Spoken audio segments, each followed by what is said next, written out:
ব্যাংকের আর্থিক প্রতারণার ঘটনায় দক্ষিণ দিনাজপুর জেলার মূল 3 চক্রীদের গ্রেপ্তার করল জেলা পুলিশ। ধৃত রাকিবুল ইসলাম, মুক্তার ইসলাম এবং রত্না রায়কে বুধবার আদালতে তুলে 5 দিনের পুলিশি হেফাজতের আবেদন করা হয়। ধৃত রাকিবুল এবং মুক্তার সম্পর্কে 2 ভাই। এই ঘটনায় জড়িত এই দুজনের বাবা গোলাপ ইসলামের খোঁজে তল্লাশি শুরু করেছে পুলিশ।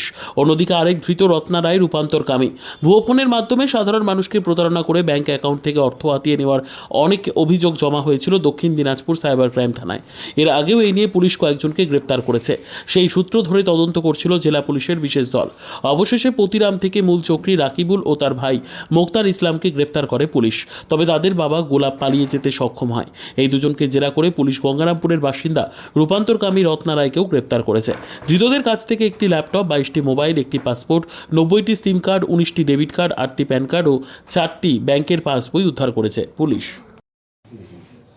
আমরা জানি এখন মোটামুটি সমগ্র দেশ জুড়েই আমাদের ফিনান্সিয়াল ফ্রড কিন্তু ক্রমশই বেড়ে চলেছে। তো ফিনান্সিয়াল ফ্রডের মধ্যে আমরা এর আগেও দেখেছি যে ফ্রড যে অ্যামাউন্টগুলো হয় সেই অ্যামাউন্টগুলোকে বিভিন্ন ভাড়ার অ্যাকাউন্ট বা ব্যাংকের অ্যাকাউন্টগুলো এখন ক্রয় বিক্রি হচ্ছে, তার মধ্যে সেগুলোকে পাঠানো হয়। তো এইরকম একটা র্যাকেট দক্ষিণ দিনাজপুর জেলায় বেশ কিছুদিন ধরেই চলছিল। এরকম একটা খবর আমাদের কাছে এসেছিল।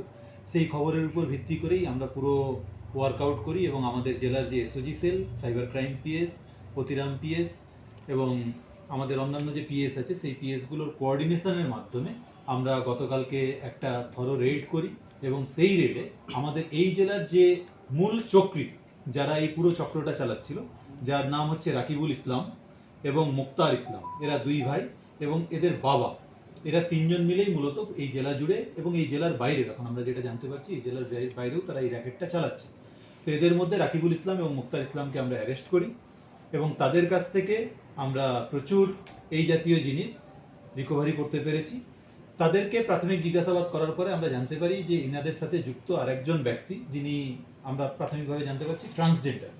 তো তিনি বিভিন্ন যে ভুয়ো সিম কার্ডগুলো, সেই ভুয়ো সিম কার্ডগুলো ইনাদেরকে প্রোভাইড করতেন এবং ইনাদের কাজের সাথে ওতপ্রোতভাবে জড়িয়েছিলেন। তার নাম রত্না রয়, তার বাড়ি হচ্ছে গঙ্গারামপুর থানার অন্তর্গত শিববাড়িতে। তো আমরা গতকালকে তাকেও সেখান থেকে ডিটেইন করি এবং তার কাছ থেকেও বেশ কিছু জিনিস রিকভারি করি। এখনো পর্যন্ত আমরা এই পুরো যে র্যাকেট, তাদের কাছ থেকে একটা ল্যাপটপ, 22টা মোবাইল ফোন, একটা পাসপোর্ট, 90টার মতন সিম কার্ড, 19টা ডেবিট কার্ড, 8টা প্যান কার্ড এবং 4টি ব্যাংক চেকবুক, এগুলো তাদের কাছ থেকে আমরা রিকভার করতে পেরেছি।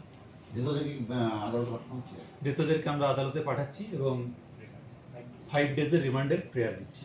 রাকিবুল আর তার যে বাবা, 2 ভাই, বাবা কি এখন ধরা পড়েছে? তার বাবা কালকে পালাতে সক্ষম হয়েছেন, তবে আমরা খুব তাড়াতাড়ি তাকে ধরে ফেলবো। নামটা বলা যাবে?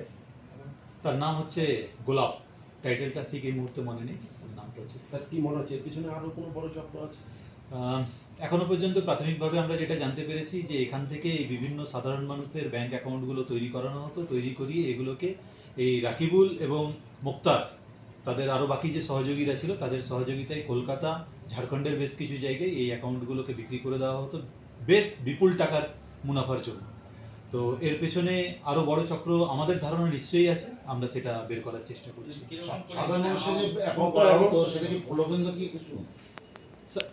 সাধারণ মানুষকে প্রলোভন তো নিশ্চয়ই দেখানো হতো, কাউকে লোন পাইয়ে দেওয়ার নাম করে, আবার কিছু মানুষ কিন্তু স্বেচ্ছায় নিজেদের অ্যাকাউন্টগুলো কিছু টাকার বিনিময়ে বিক্রিও করতে। কত টাকা ফ্রড হয়েছে স্যার? কত টাকা এখনো সেই তথ্যটা আমাদের কাছে নেই, তবে প্রাথমিকভাবে আমরা যে চেক করে জানতে পেরেছি বেশ কয়েক লক্ষ টাকা, এমনকি কোটিও হতে পারে। ব্যুরো রিপোর্ট, উত্তর বাংলা সংবাদ।